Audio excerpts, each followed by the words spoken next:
harus mencari uang sendiri, uang dari suami itu nggak cukup apa gimana sih gitu kan. Hai guys, hari ini aku mau berbagi cerita dulu sama kalian. Ini videonya kayaknya agak-agak mengapakan apa gitu ya guys. Aku mau info sama kalian, gimana sih ngadepin orang-orang yang kayak berkomentar seenak hatinya gitu. Kayak misalnya gini, misalnya apa sih? Kayak pasti ada di sekeliling kalian itu yang berkomentar gak enak saat kalian itu mau mencoba usaha kecil-kecilan, atau misalnya dari yang tadinya kalian itu ibu rumah tangga yang gak pernah ngapa-ngapain lalu kalian itu bekerja. Pasti ada komentar uang dari suami itu kurang apa gimana sih gitu.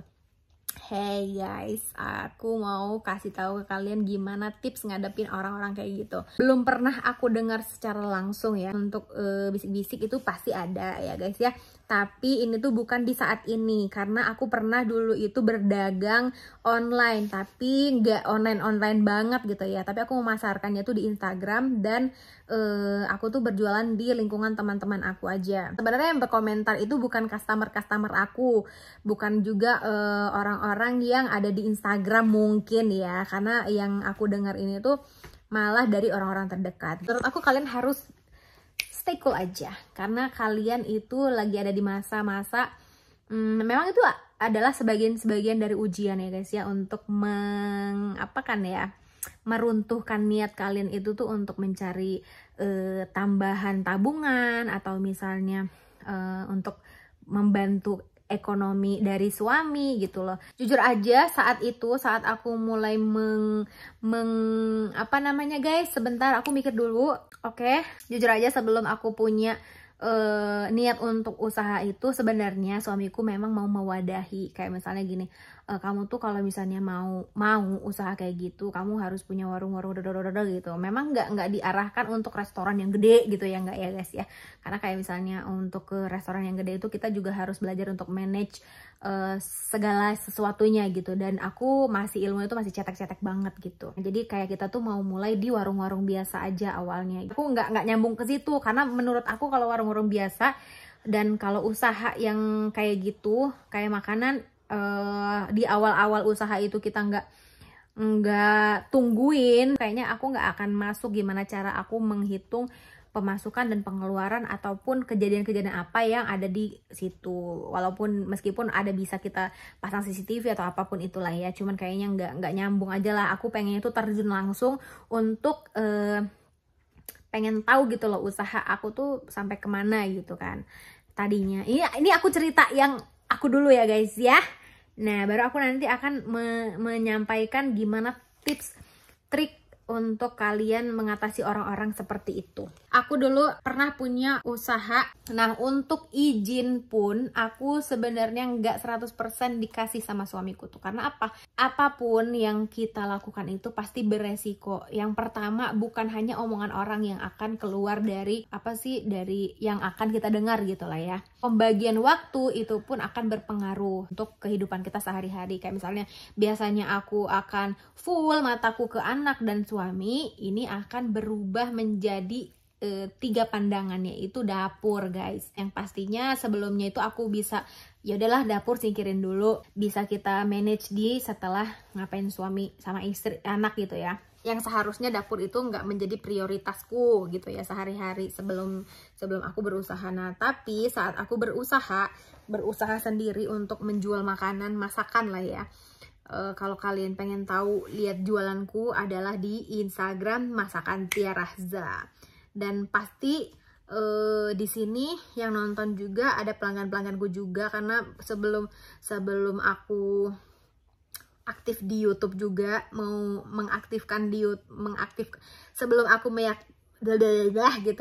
sebelum aku memutuskan untuk pengen aktif di YouTube juga, kayak customerku tuh sebagian udah tahu YouTube aku apa gitu, meskipun yang aku upload itu cuman sebenarnya nggak jelas juga gitu. Jadi guys, gini, kalau aku dulu guys untuk minta izin itu tuh nggak semudah apa yang aku pikirkan ya.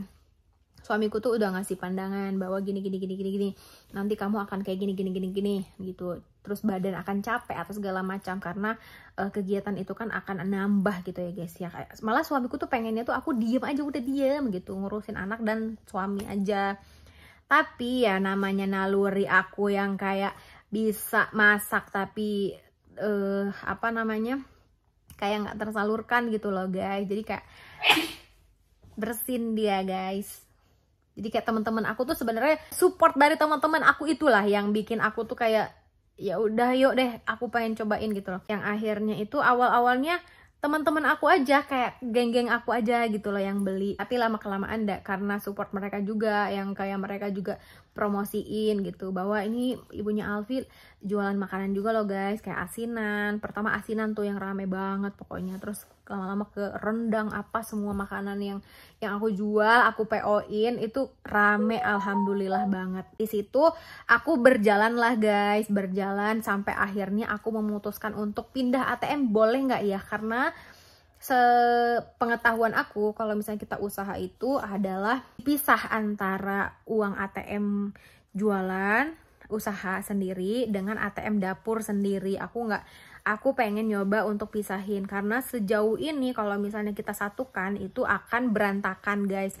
Usaha kalian kalau misalnya keuntungan dan modal itu akan kita satukan di satu ATM atau di satu dompet yang sama untuk kebutuhan rumah, itu nggak akan benar. Kalian harus pisah intinya, karena itu juga belajar dari pengalaman aku sendiri. Nah untuk sekarang sebenarnya aku udah nggak aktif lagi di jualan-jualan masakan itu, udah mulai 1,5 tahun lah aku udah nggak jalanin lagi, karena gimana ya, agak-agak repot juga sebenarnya untuk ngejalanin. Singkat waktu aku dapat izin dari suamiku akhirnya, walaupun ada beberapa obrolan yang kadang-kadang nggak masuk lah di omongan aku, nggak masuk ke suamiku, omongan suamiku nggak masuk ke aku gitu. Tapi gimana caranya kita bisa jalan lurus tanpa harus mempermasalahkan apa-apa. Jadi intinya ya udah kita bergandengan tangan guys. Jadi kayak kita tuh akhirnya bergandengan tangan sampai akhirnya kayak sekarang ini. Dan usaha aku alhamdulillah banyak juga pelanggannya, nggak hanya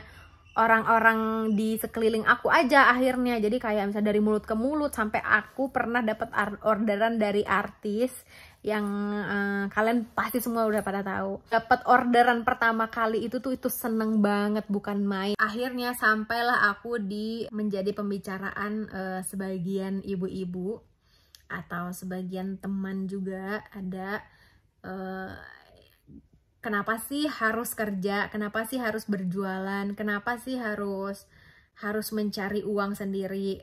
Uang dari suami itu nggak cukup apa gimana sih gitu kan? Sedih banget ya nggak sih dengar omongan itu tuh, sebenarnya sedih banget ya, karena aku tahu perasaan suami juga pasti akan kayak terpukul gitu loh, apalagi dia sebenarnya udah ngasih kita tuh lebih dari cukup, dan akhirnya kita dapat komentar kayak gitu. Itu tuh sebenarnya suami manapun pasti dia nggak akan rela ya dapat komentar kayak gitu.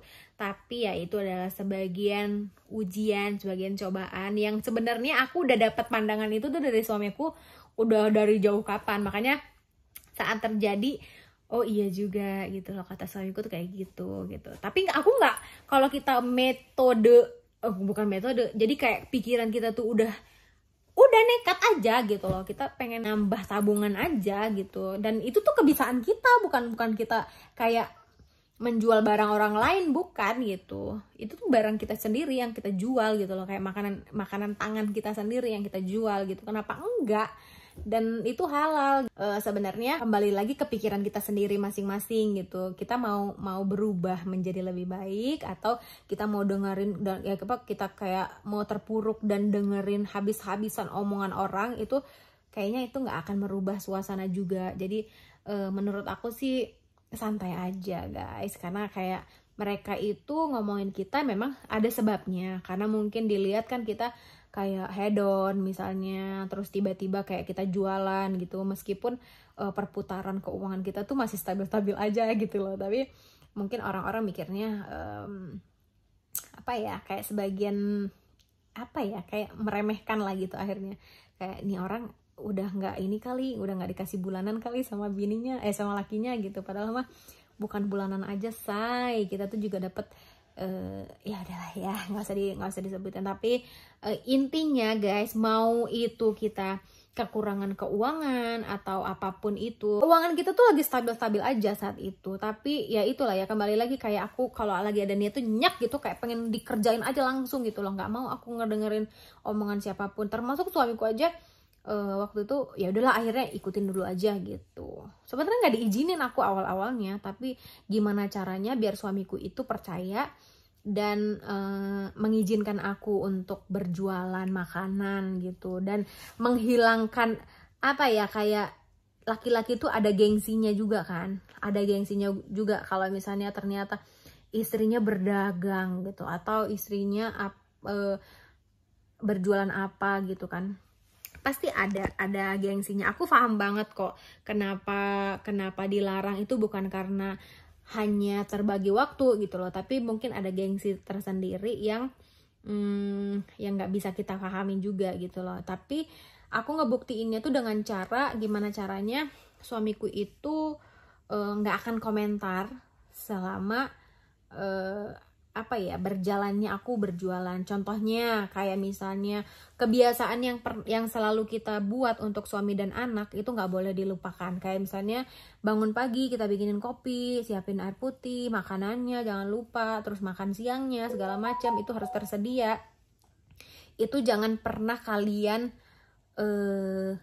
rubah gitu loh, sesibuk apapun, karena sebenarnya itu adalah bonus izin dari suami kita, dari anak kita. Saat aku ngelepas anak pun aku udah pernah coba juga gitu loh. Jadi aku juga sebenarnya ibu rumah tangga biasa yang ada lalainya juga gitu loh. Yang aku rasain memang bener-bener waktu pas aku ambil keputusan untuk jualan itu, aku ngerasain banget berubah. Aku sendiri pun merasa gitu loh, diriku tuh berubah gitu loh. Berubahnya tuh dalam arti kayak anak aku tuh biasanya nempel gitu, sekarang dia menjauh gitu. Gak kayak sekarang udah mulai balik lagi guys. Jadi apapun yang kita jalanin itu adalah hal yang pasti beresiko, apapun itu. Beresikonya itu mau itu baik, mau itu nggak baik buat kita. Dan menurut aku apapun yang kita jalani itu harus kita yakini, karena semua yang kita jalani kalau nggak kita yakini itu percuma. Nah, aku udah ngerasain, alhamdulillah banget, sampai sekarang pun teman-teman aku tuh pada nanyain masih jualan nggak, mau pesan ini mau pesan ini. Tapi aku nggak bisa gitu loh, karena bener-bener apa ya, kayak menguras lah. Aku juga nggak bisa memaksakan keinginan aku untuk masak setiap hari juga gitu loh guys, karena 1-2 hal yang pastinya aku juga pengen full ngurus suami dan anakku lagi. Yang kedua, memang aku nggak ada mbak lagi yang ada di rumah gitu loh. Kalau waktu itu kan ada mbak di rumah kan, jadi alhamdulillah. Terus juga ada driver juga yang nganterin ke arah Depok sana atau kemanapun gitu untuk jadwal-jadwal PO-nya aku. Nah, kalau sekarang itu kita nggak ambil supir lagi, karena memang benar-benar ayahnya Afi tuh pengen, kayak dia tuh akhirnya tuh pengen gitu loh, cara apa sih, kayak kebutuhan istri sama anaknya itu dia yang handle. Itu aku belajar dari suamiku juga, aku pengen semuanya tuh aku yang handle gitu akhirnya. Jadi kita kembali lagi di setiran pertama, yang dimana aku tuh bukan nggak boleh kerja ya, boleh kerja tapi dalam waktu yang kita bisa tentukan ya guys. Jadi itu aja tipsnya. Dan terakhir guys, untuk nanganin orang-orang yang apa ya, keluar omongan kayak gitu, kalian diemin aja, karena apapun yang kalian keluarkan itu hanya pembenaran diri sendiri. Jadi menurut aku sih ya udah diemin aja gitu loh. Hanya cukup kita yang tahu gitu, cukup kita sama Allah yang tahu, ataupun cukup kita sama suami dan Allah yang tahu.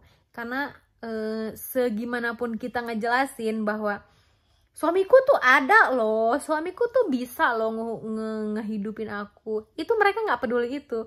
Kalau misalnya mereka peduli dengan kita, nggak akan pernah terbesit untuk berbicara seperti itu. Catat aja sama kita bahwa ini orang udah nggak baik nih, jadi ya udahlah singkirkan. Makanya kenapa makin kita dewasa, kayak lingkungan pertemanan kita itu makin sempit gitu loh akhirnya. Karena itu, karena mungkin banyak orang-orang yang akhirnya menyaring mana nih teman yang baik, mana nih teman-teman yang pantas untuk aku temenin gitu. Thank you banget untuk kalian yang udah nontonin aku, untuk dengerin cerita aku, tips dari aku, gimana caranya untuk menghadapi orang-orang yang mulutnya itu kadang-kadang pengen di gitu, kayak kesel sebenarnya kita ya guys ya, tapi ya udahlah ya, apapun itu akan beresiko, intinya catat itu, apapun akan beresiko, tapi tetap aja kita harus sabar dan percaya bahwa nantinya orang itu akan butuh kita. Thank you so much yang udah nonton, dan mudah-mudahan kalian dalam keadaan yang baik dan di lingkungan yang baik-baik aja. Bye.